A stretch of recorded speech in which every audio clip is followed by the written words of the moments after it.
For today's video, using this Stygian electric multifunctional griller, nakagawa nga pala ako dito nitong barbecue at saka nitong baked sushi. Ilang araw na nga ako nanguhumaling na magluto ng baked sushi, kaya't eto kakako pagbigyan ng hilig at ng walang ligalig. Nakakapanood ko na rin nga siguro, kaya naman talaga ako natatakam na, kaya't eto crave ko ay diluto ko. Bale, ang una ko nga palang ginawa diyan ay nagsaing na nga muna ako ng bigas at gagamitin nga natin ito sa paggagawa ng sushi.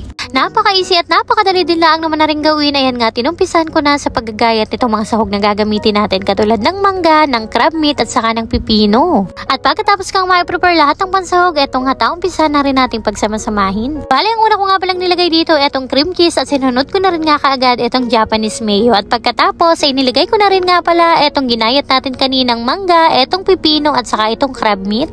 At para mas malasa at mas masarap, etong San Marino corn tuna nga rin palang nilalagay ko diyan. At pagkatapos ay paghalo-haluin nga lang natin yan ng maigi. Sakto rin nga at luto na rin nga itong sinain ko kaninang kanin. Bali, ordinaryong bigas nga lamang pala itong ginamit ko diyan at atimplahan nga lamang pala natin yan para magkaroon ng lasa. At para naman nga sa pampalasa ay naglagay lamang ako diyan ng suka, ng asukal at saka nitong sesame oil. At pagkatapos ay binuhos ko na nga dito sa ibabaw ng kanin. Pinalatin ko nga lamang yan at pagkatapos ay nilagay ko na rin nga dito sa pinakang ibabaw ng kanin etong pinagsama-sama natin nga kanina. At para mas malasa at mas masarap, eto ang naglalagay din nga pala ako dito sa pinakang ibabaw nitong yakinori roasted seaweed. Ginupit-gupit ko nga lamang yun sa maliliit na bahagi at pagkatapos ay naglagay pa rin nga ako diyan nitong ketchup at saka ng niyar-yar na cheese.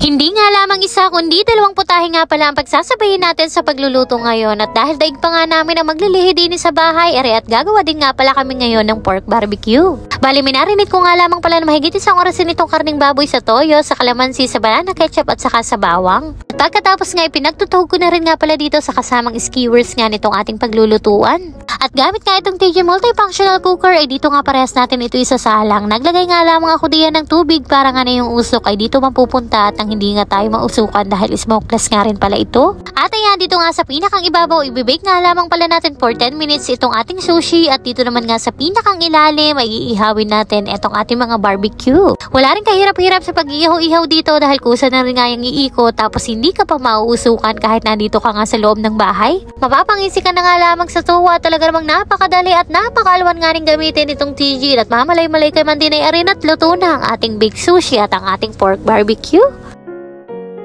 At pagkatapos kong makaluto ay naghain na rin nga kaagad ako dahil amoy pa nga lamang ay nakakagutom na talaga at mukhang masarap. Pero walang halong biro mga mare, napakasarap rin talaga ng pagkakaluto namin dito. Lalo pa nga itong baked sushi ay talaga namang mapapasabi kang craving satisfied. At kahit pa nga itong asawa ko ay naparami rin talaga ang kanyang kain. At sabi nga ay napakasarap daw nitong baked sushi at talaga namang napakalinamnam.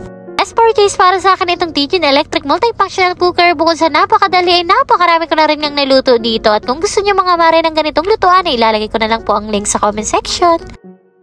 Fast forward, may apuntahan nga pala kaming pensyonan ngayon, kaya't eto, pinakuha ko nga dito sa kapatid mong si Tano itong in-order kong sabarol para meron kaming madala papunta dun. Dumaan na rin nga muna kami dito sa may bilihan ng cake at ayan, eto nga lamang yung napili ko, itong kulay brown na merong mga bulaklakan sa itaas at nangkakungan kahit papano ay merong may abot. At pagkatapos kang makabili at makagayak na rin nga kami ay dumiretso na rin nga kami dito sa birthdayhan nga nitong kapatid nung nanay ko. Siya nga pala yung panganay na kapatid nung nanay ko at ayan, pagkarating nga namin dito ay naabutan namin ay marami na palang tao dahil meron pa palang Bible study. At pagkatapos nga ng Bible study, nagkaroon nga lamang ng mga iyakang mensahe at pagkatapos ay kinantahan na rin nga namin itong birthday girl at pinablow na rin nga namin itong candle. At rin na nga at pagkatapos, ang pinakahihintay ng lahat ay di kainan na. Abay, mamunsyon na nakita din ng mga mawe. Thank you for sa lahat ng blessings. Kako nga sa daming handa nila ay panigradong busog. Lusog na naman kami at kako'y libre na naman nga ang hapunan sa lagay na aray.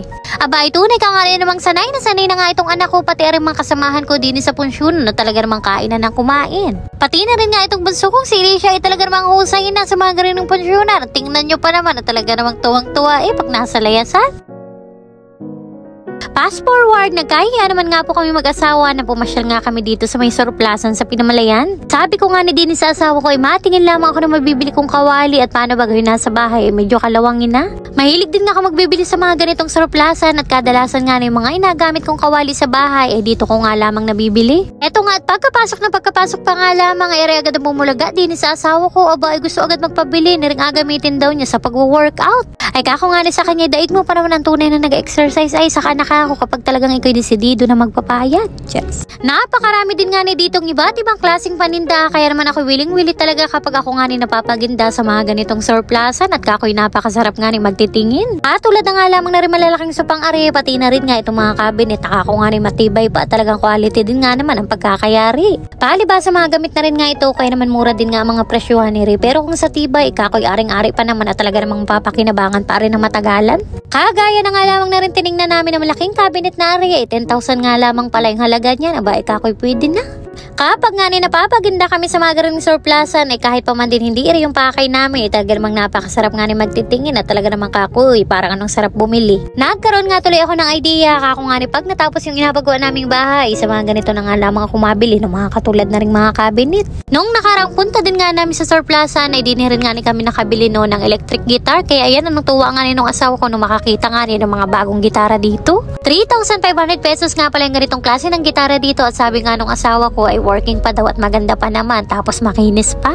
Nagtanong din nga kami dito ng mga iba pang musical instrument at ayan, meron nga daw ditong mga piano sa halagang 10,000 pesos. Napakarami din nga ring iba't ibang klaseng gamit na mabibili dito at ayan, pati nga itong asawa ko ay tuwang-tuwa din dito sa maliit na bangkito. 2,000 pesos nga raw pala ang mga presyuhan ng kanilang ganitong klaseng bangkito. At eto pa nga, dito talaga ako tuwang-tuwa at kakoy matagal ko nang hinahanap ito. Dito pala ako nakakabili ng mga ganitong klaseng ratan na drawer. Kung lang din talaga may dala akong kwarta ngayon ay napabili na nga ni ako. Sabi ko nga ni mabalik talaga ako at abilihin ko nga ni yung ganito at gustong gusto ko talaga yung mga ganitong klase ng ratan. Kaya naman nga sa ngayon ay balik na muna kita sa mismong pakay natin kung bakit nga ni tayo naandini sa surplusan ang magtingin-tingin nga ni ng kawali na mabibili ko. Sa katulad ko nga ning nanay na napakahilig magluluto ay talaga namang tuwang-tuwa nga ni yung mga mata ko na makakita nga ni ng mga katulad na ring mga iba't ibang mga plato, pinggan at mga baso-baso. Ika pa nga ni ng iba, eto daw yung sign na matanda ka na at eto na talaga yung mga bagay na kaligayahan mo ngayon. Speaking of paligaya, ay talaga rawang anong tuwa ko ngayon at bigla nga ni bumalaga dito itong kaibigan ko nga ni no nag-aaral ako ng kolehiyo at kako nga ni matagal na kitang inahagilap ay dito lang pala kita magapanagpo. Kaya naman shoutout na rin nga po din sa kaibigan ko si Juday, pati na rin nga din sa kanyang mga kasamahan na talagang mga solid supporters din nga daw namin sila. Kako nga ni po ay maraming salamat sa inyo. Nakakatuwa nga lamang at simula nung graduate kami ng college, ngayon nga lamang uli kami nagkadaupang palad ay talaga namang anong tuwa ko talaga. Kaya nga ni habang nagpipilit nga ni ako diyan ang mabibili kong kawali, husay din nga ning aming huntahan at talaga namang sobra naming namisang isa't isa at hindi nga ni maubusan ng pintuhan. Sabi ko pa nga ni maigi na lamang at napaginda nga ni ako din sa surplusan kung hindi pa nga ni mag-iya yung asawa ko na pumarini kami at magtingin-tingin ng mga gamit-gamit ay hindi pa nga tayo kakmagapanagpo. Pero bukod nga ni sa pulong talaga namang giliw na giliw din nga ni ako sa pagtitingin din yung mga gamit-gamit at kakoy magaganda pa talaga kaya't ayan, nga ni ang napili ko at sabi ko nga ni din sa kaibigan ko si Juday, baka naman ako ay mabigyan mo din ng kaunting discount. Kaya ayan, madali din lang palang kausap at isang kawali nga pala at kaserola aring nabili ko.